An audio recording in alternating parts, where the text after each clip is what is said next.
Ladies and gentlemen, welcome to the first ever episode of something that actually you all have been waiting for a long time, but we're finally here doing it.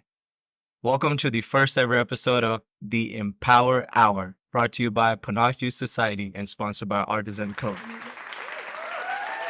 But what makes this different is that I'm not here alone because I don't want to bore you guys all with just talking to myself in a camera. I actually got some lovely co-stars with me today because May is the month for mental health awareness.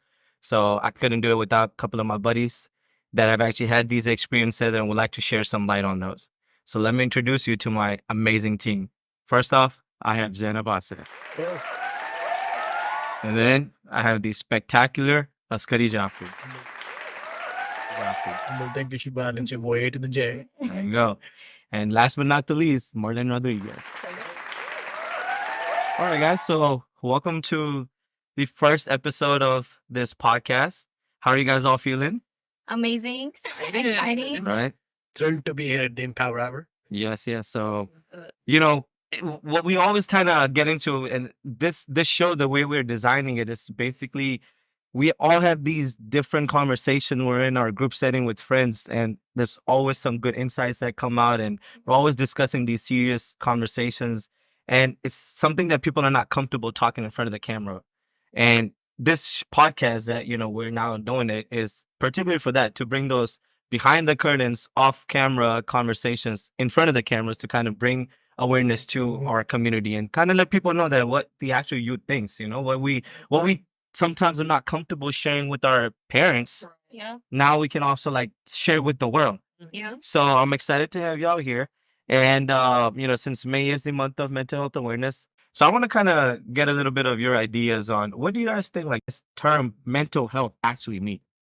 Just like we have our physical health, mental health is one of those things you can't see it, but it's there. And if you don't take care of it, it will take a toll on your body. And I mean, obviously how you act as well. How you interact with people and in your day to day, your coping, and it's a lot of things that can lead, down a serious road. It can be something very simple, something very severe, which I think is, a pretty big thing that I guess people probably why they're afraid to talk about it.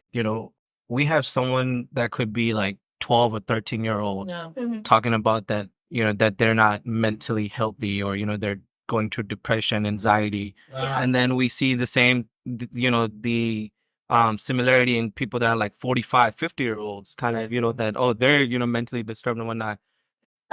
To me, it's basically it doesn't have to do anything with the age because we as a human we have emotions no matter what. Yeah. So anyone have emotions, So it's even a child or high school, college, whatever throughout your life, you have to deal with emotions. You have to go through a lot of things, responsibilities, and so much at the same time.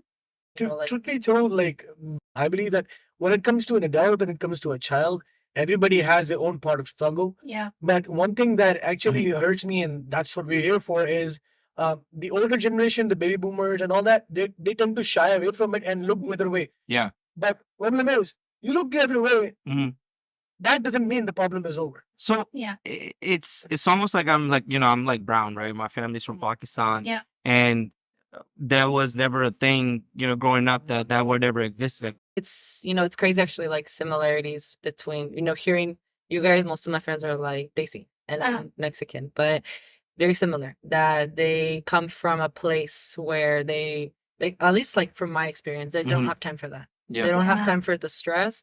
They're feeling sad. Oh, well.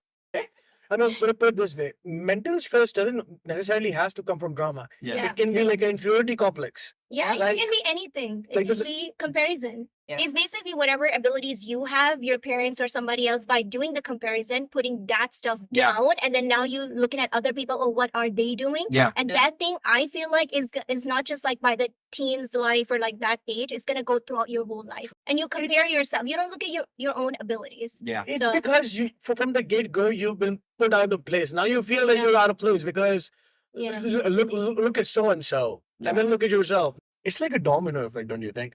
Yeah. Monkey see, monkey do.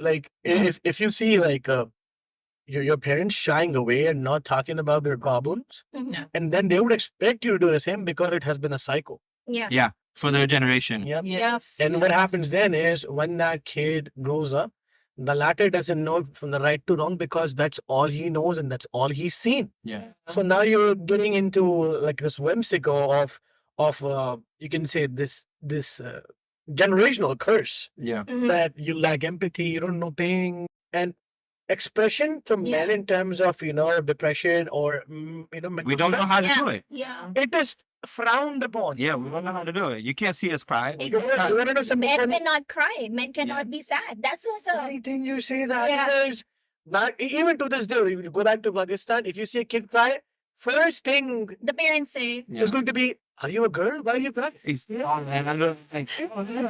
Yeah.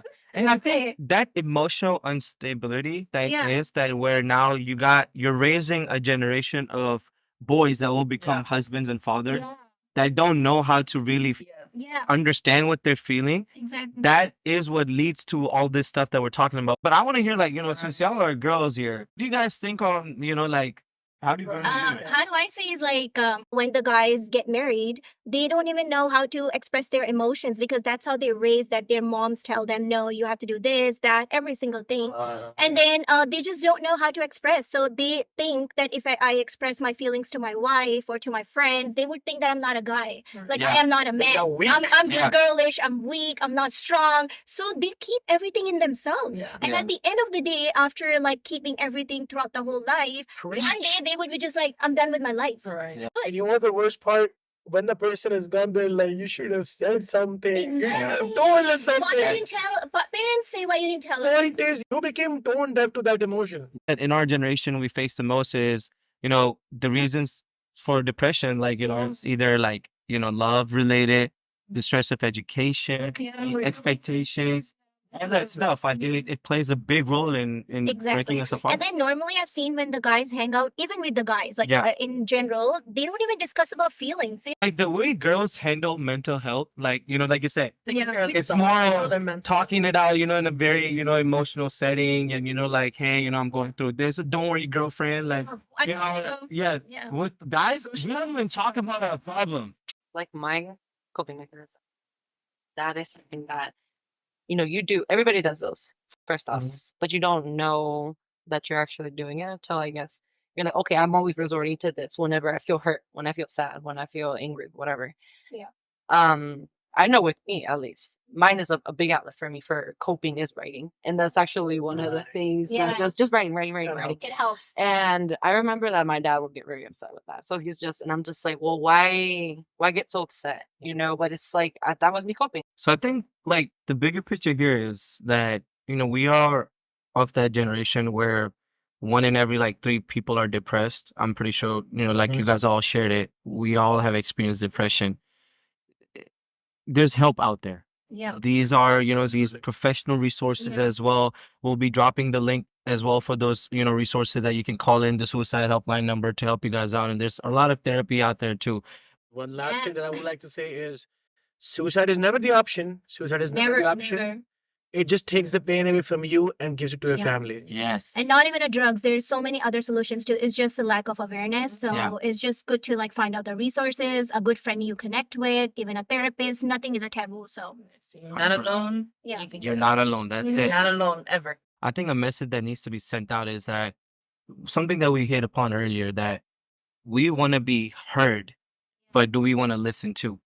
If we all can listen to each other, be that one friend, that, when someone comes to you and say that they're depressed, not to shove it off, not to just kind of disregard it, but actually talk them out.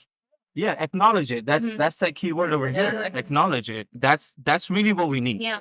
And if we all can be that one person that's ready to listen, ready to, be inclusive with it, acknowledge those things, I think we would actually help the next generation out. The kids that we will be raising, they will be more aware of it. And hopefully they don't have to go through the same stuff that we went through. They actually have a better coping mechanism to it. Yeah. And, That is true. that's what this organization is also focused on. That's what our effort is, to amplify the voice of being in this podcast. So thank you guys so much for being on the show. It was lovely hosting it with you guys. Lovely, yes. And please don't forget to like, subscribe, and comment.